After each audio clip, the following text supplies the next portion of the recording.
Hello, everyone, and thank you for tuning in to our podcast, Language Matters. Today's episode is the first in the series called Indigenous Voices. We are focusing on language access, digitization, digital access, localization for Indigenous communities, speakers of marginalized languages, and speakers of low resource languages. And our first guest is Inga Mikkelsen with the Lule Sámi community, all the way from Norway, right, Inga? Yes. Inga holds a master's degree in Lule Sámi. Lule Sámi community has only about 3,000 speakers. And there are several Sami languages that Inga will tell us about. But Inga is working as the head of engineer at the Divvun language technology development team at the Arctic University of Norway. And the Sami community has probably made the most progress of all Indigenous speakers in digitization of their language. Most of you are familiar with the Sami people if you have watched the movie Frozen. So Inga, my first question to you, how did this whole collaboration with Disney come about? And tell us more about the Sami people. Yeah, so the Sami people, we are the indigenous people of Norway, Sweden, Finland, and Russia in Northern Europe. There are no numbers or statistics regarding the Sami population, but there are an estimated 50,000 to 80,000 Sami, and maybe 20 to 30 speakers of Sami languages. We have 10 different Sami languages, and neighboring languages are understandable to a fair degree, but more widely separated language groups will not understand each other's speech. And which areas they go from east to west, since we traditionally are a semi-nomadic people living off reindeer herding, gathering, hunting, and fishing. And we have moved along river valleys as our 8 seasons change. And we call our land Sápmi. And for a while, my ancestors, they lived in a land with no borders, but we were colonized. So suddenly someone else's borders were separating us Samis from each other. And today we live in this world of borders. So we are a people that experienced colonization. And like in Sami, we kind of, when we introduce ourselves, we try to make a common kind of connection with the person you are talking to. So every Sami kind of has a map in their head. And when I introduce myself to new people, I want to make sure they can put me somewhere in their already existing map. So if I'm gonna try to do the same thing with the Sami people, then, and in a podcast with Indigenous Voices, then maybe I should say something about the common, the history that we share. That would be wonderful. Yeah. So my ancestors, they were, like many other indigenous people, stripped naked and measured from the top and from the bottom to the top, and then photographed. My ancestors got their land stolen and their Sami houses burnt down to the ground. My father, he was sent away to boarding school where he was denied the only language he knew. And my mother, who is 9 years old, younger than my father, she didn't learn Lule Sámi language because her parents stopped speaking Sami to her. So we Sami, we are also carriers of a colonial burden as many other, or as all other indigenous people of the world. But I also like to think of us as a resilient people, because as others, we are still here. And I am a native speaker of Lule Sámi. I am a native speaker of my ancestors' language. Oh, So, yeah. That's incredible. That's incredible. And so living as still in what you talk about, very rural ways, ways very close to nature, the Sami people have managed to build one of the most advanced localization teams. So tell us why how this whole effort started, and why is this important to language preservation? Yeah. Yeah, I'm not sure if I'm going to start from the beginning. Like the Norwegian authorities, they have pursued a systematic and harsh assimilation policy, which had the intention of suppressing the Sami population and eliminating the Sami language and culture. And this has had a lot of big consequences, but for language, for example, in my community, we Lule Samis, we are, as you said, maybe 3,000 speakers of Lule Sami. Some say only 800. So we are quite few, and we are the Lule Samis. We are the second biggest Lule Sami Sami language group, and all this the assimilation policy, it had the consequence that almost every Lule Sámi from my community, from in Divtesvatnet, they did the same thing as my grandparents did. They stopped talking their language. So when my grandparents got children, they decided that they were putting away our languages, and they started only speaking Norwegian to my mother. And almost every other Lule Sámi in my community did the same thing as my grandparents.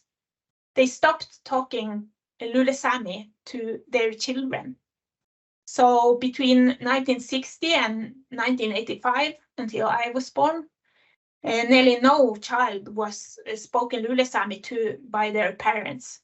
So for maybe 25, 30 years, no one, or not no one, but nearly no native speaker of Lule Sámi was born. So the assimilation policies were actually succeeding.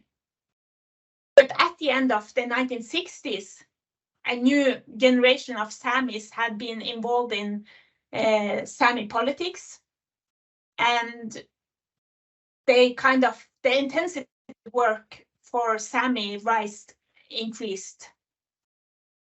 And there was a political mobilization among Samis, and this was topped by what is known as the Alta conflict. The Norwegian state was planning to build a hydroelectric power plant, as in the Frozen movie, on Sami land, flooding Sami villages, and trying to stop this. There was a lot of protests in the late 70s and then beginning of the 80s.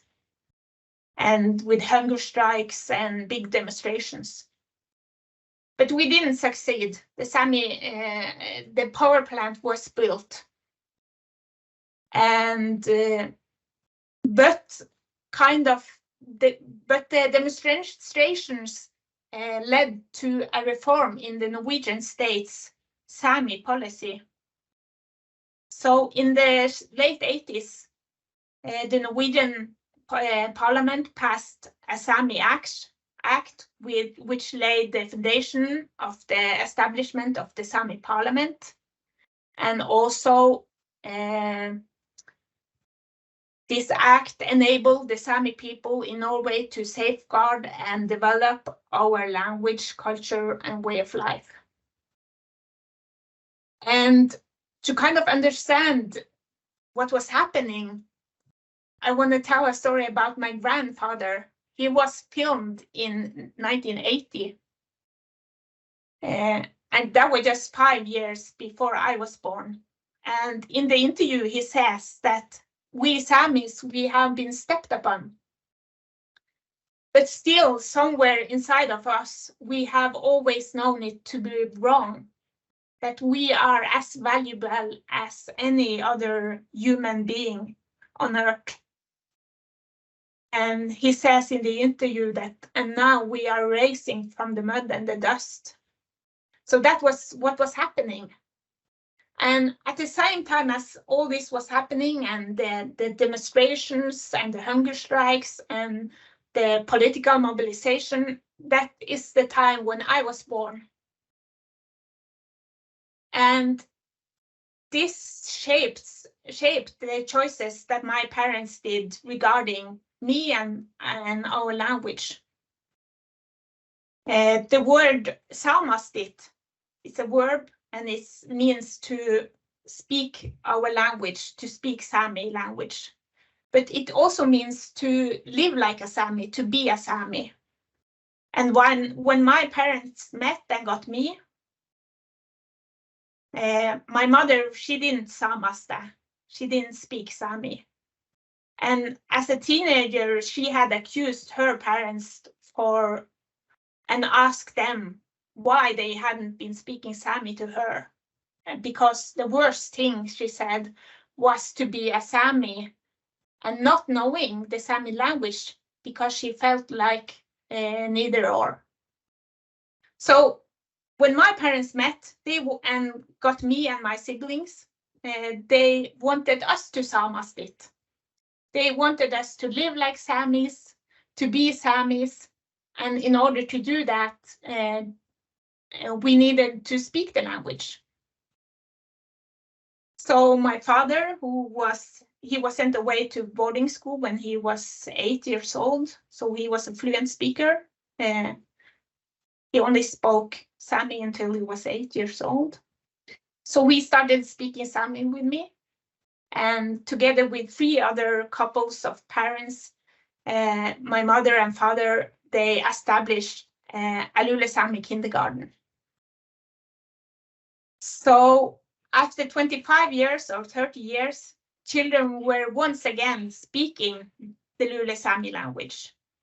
And all the children in the kindergarten, we had at least one parent back home who spoke Sami to us. So the kindergarten, together with the homes, were producing fully Lule Sámi speaking children.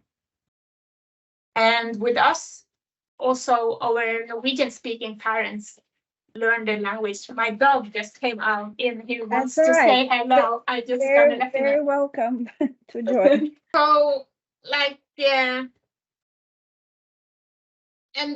like Sápmi is widespread. We live in Sápmi lies within 4 countries.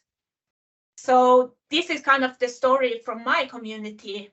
But the process of rebuilding a strong Sami nation, in that process, the Sami languages have been central and very important.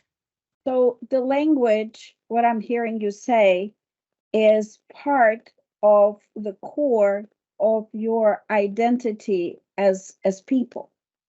Language is very important part of that identity, right? Yes, so it doesn't matter yes, how many speakers you have, language is critically important.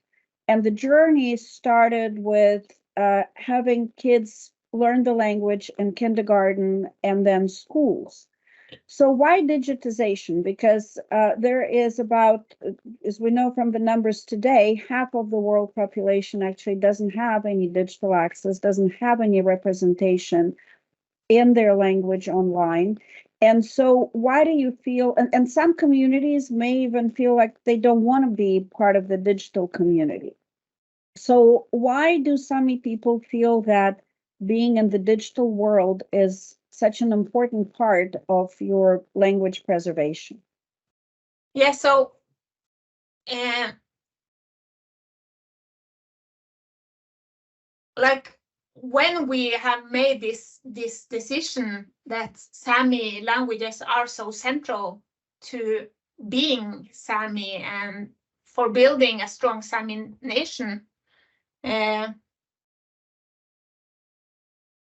we have and somehow the goal is to be able to live our language, our lives through Sami language.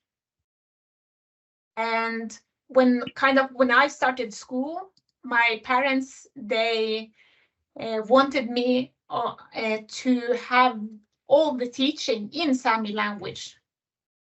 So they demanded that not only should I have Sami language as a subject, they wanted Sami language to be the language of instruction. So I had almost every subject taught to me in Sami. And this is kind of what happened all over Sápmi. Not everywhere, but many places. So Sami language was used as language of instructions in schools. We made institutions which use Sami language as the language of the administration language. We wanted it to be possible for Sami communities to function through Sami language.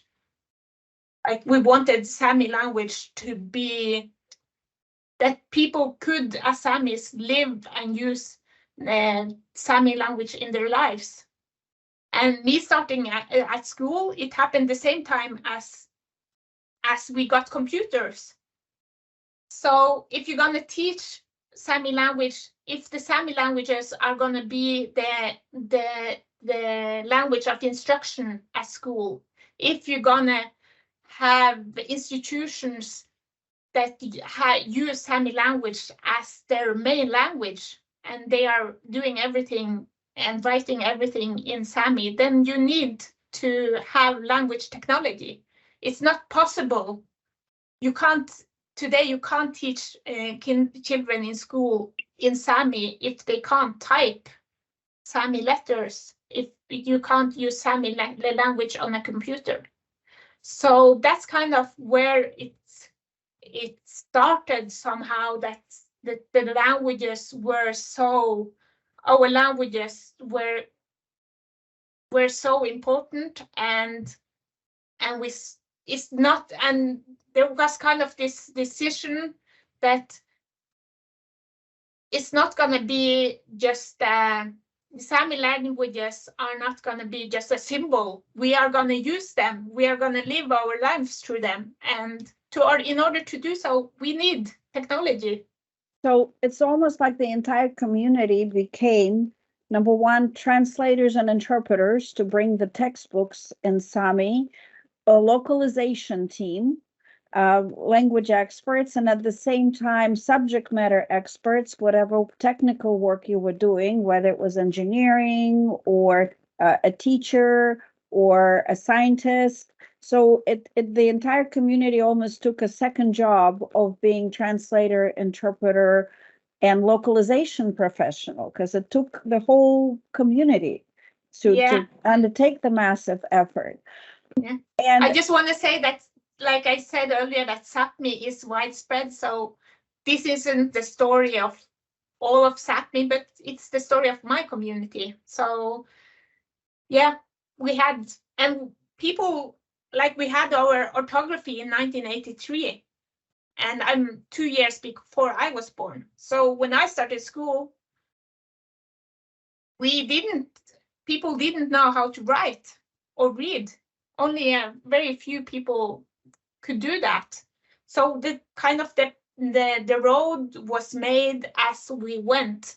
But I think like the main reason for why we have succeeded is that we have kind of decided that our children are gonna speak Sami and we are gonna teach them in Sami, and that way kind of the need for people to be able to and children learn then to read and write, and also the need for books, for everything comes with that.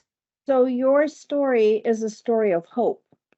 Yeah, and I would say, for yeah. many indigenous communities, and your story is a story of pioneers, because having alphabet in just the 1980s is a very, very recent story. And I know a lot of communities where they brought in their alphabet in the 90s, the 60s, and some communities still may not be, having an alphabet yet. And so you created this localization team and started creating digital presence, building keyboards, building spell checkers, integrating into Microsoft Word, Microsoft Office.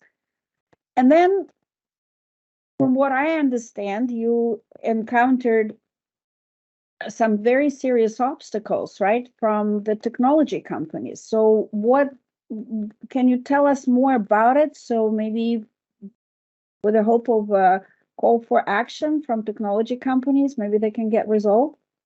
Yes, like when the work of Sami language technology started, it was like getting keyboards to be able to type, and then spell checkers. And we have just learned to read and write ourselves. So we need, and I think every indigenous community needs more help when we want to read and write. We don't have a long tradition of reading and writing, and we don't see our languages everywhere during a day. I can't go around and in a Norwegian town and like Norwegians and see a lot of signs on my own language. I don't get Netflix with the Lule Sámi subtitles, so I don't read a lot of Lule Sámi during a day. So when I write, if I want to write Lule Sámi, I need more help. So the first thing we started out with after doing keyboards was making spell checkers. And then it has developed, and we are making grammar checkers and dictionaries, and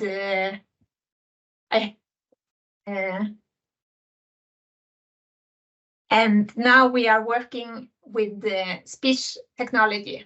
But as you said, we have, so it's really kind of yeah, we are trying to make the tools that the Sami language or the Sami speakers need to be able to use their language in their daily life. But we have, as you said, come across some obstacles, because when we started out, when we made the first spell checker, for example, spell checkers were installed locally on your computer.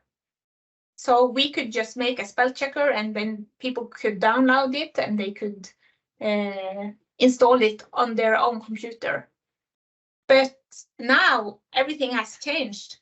Today, everyone in Norway mostly is using Microsoft Office 365. And it's not installed locally. It's on a server somewhere in Silicon Valley. So, and we have developed a spell checker, but we don't get access to the spell checker in Silicon Valley. So if people want to install a spell checker today, it's impossible, even though the technology exists, even though the spell checker exists, because we don't get access to the server where where Microsoft Office is. So suddenly the Sami speakers of Samis who want to read and needs more help than others, like English-speaking people and Norwegian-speaking people. We suddenly we have stepped maybe 10 or 15 years back in time, because suddenly our pupils in schools, they don't have access to the spell checker anymore, because the digital world has moved on from installing things locally on your computer. So you went from, in a way, human monopolies or human colonialism to now digital monopolies, digital colonialism, where it's the decisions that are made by large tech companies that decide which language is important and which language is not, which language is commercially valuable and which language is not commercially valuable.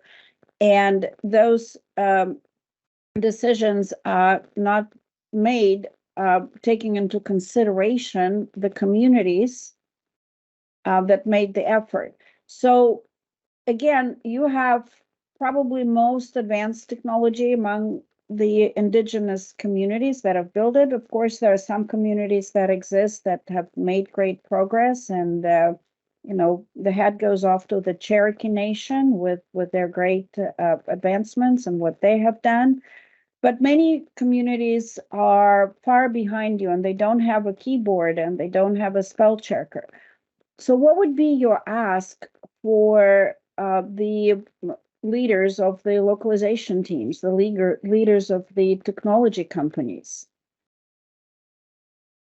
Yeah, as you said, we have earlier been prohibited from speaking our languages. Now we are not prohibited from speaking the Sami languages anymore, but it's not actually possible for us to use, or many times it's not possible for us to use it in the software which we are using on a daily basis. And the Sami languages, we don't have the resources to make our own writing software, or we are going to we have to use the software that everyone else uses.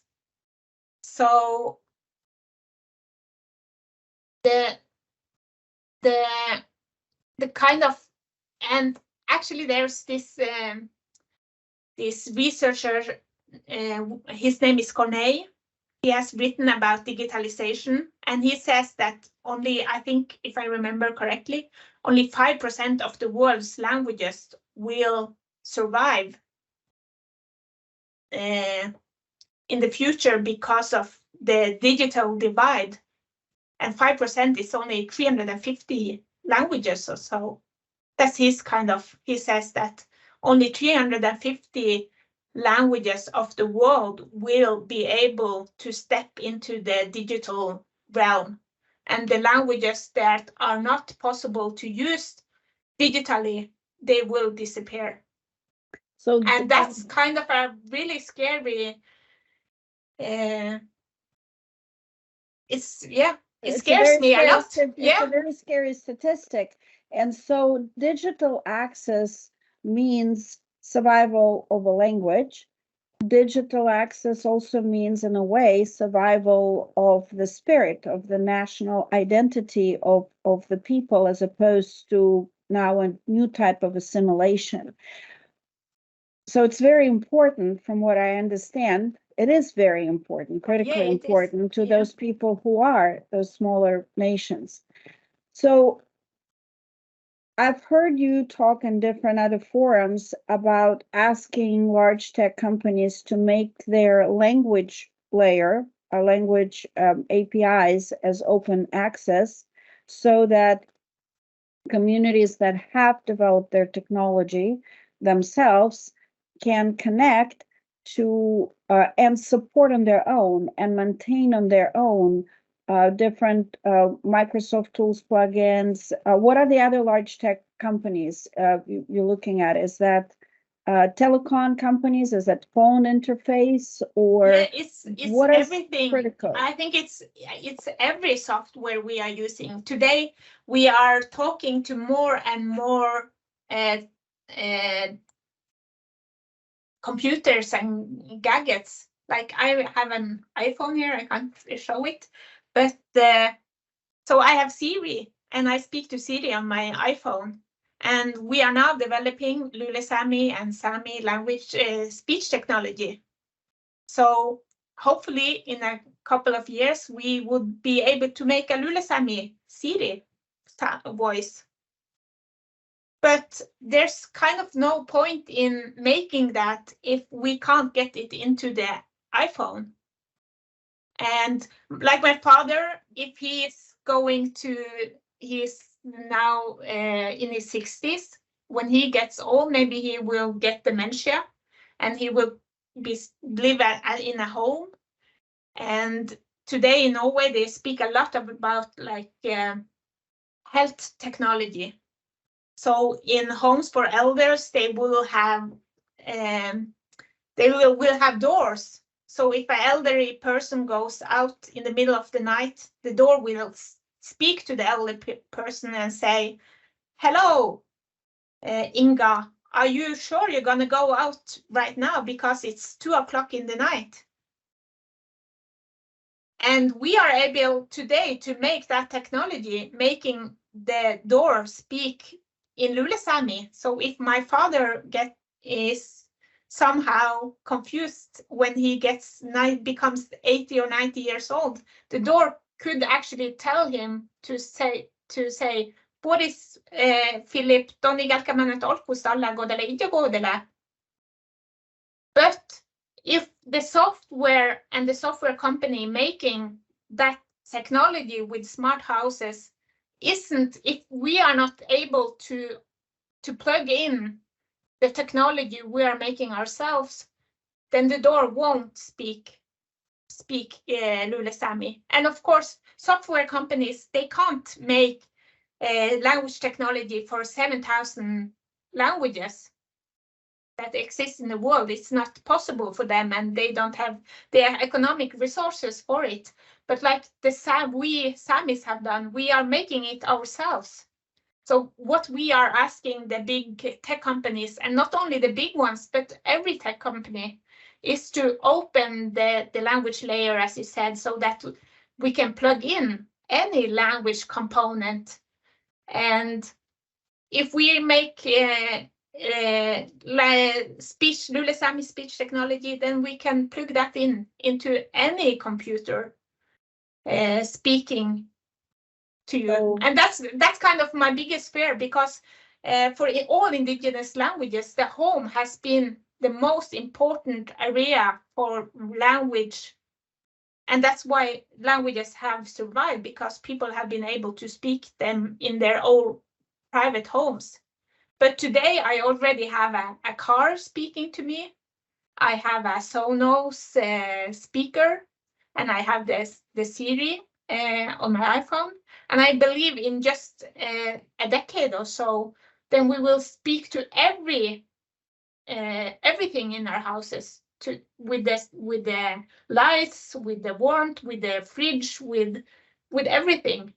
And if the indigenous languages aren't a part of that, then suddenly also the homes will be places where there's no room for indigenous languages. And I do have two children, two daughters. And when I'm driving the car, and I try to only speak Lule Sámi with them, and when I drive our car, then I have to speak Norwegian with the car. And it's kind of, it breaks my heart. Breaks your heart. So now the last frontier, the home, has been invaded as well for the language. So the any company that makes any kind of technology makes their language layer, gives the ability to the indigenous people to connect through APIs for the language layer or the technology, and I'm talking very simplistic terms. And it's doable. Then the communities, the WhatsApp application, the iPhones, the Android phones, the computers, the refrigerators, all the different companies that make car manufacturers. So then the indigenous communities can build their own technology, come together as a community, preserve their language, and we can continue having a world that is incredibly diverse and beautiful and where every culture is celebrated, as opposed to the whole world speaking as a, based on 350 languages, yeah. or less, because if we go by the majority of population, maybe we will all, the whole world should speak Chinese, or the whole world should speak Hindu, just based on the majority of speakers, right? So we'll lose that cultural diversity and the heart. People will lose their heart in a way. So thank you for your ask. And maybe in my world of dreaming, maybe as technology progresses, that place where communities can plug in for language layers and it goes to old technology can be one place, we simplify that and allow people to create in their own language. Yeah. So let's, I hope that the language community, language industry community, localization community has a lot more conversations about this industry-wide and worldwide. And today is actually Global Language Advocacy Day, as celebrated or emphasized by the Global Coalition for Language Rights. So I hope that this message resonates with the people listening. And we hear that, again, this is an issue that affects about 4 billion people today, because either people don't have digital access, or they have digital access, but they have roadblocks, like the Sami people are facing, and that affects half of the world. And I believe that we can solve it. I believe there is hope as long as there is the will. Yes, actually, just a few weeks ago, Apple made Sámi keyboards. So we have had keyboards that people can install. They had to install our app, the Divvun app, and then they get Sámi keyboards on Apple devices. But now Apple has it when they updated a few weeks ago. The Sámi keyboards and Sámi languages was a part of their operative systems. So that was a huge, it's incredible one to be celebrated. Yeah, it is, and we are hoping that more companies will follow. And it's such an important progress.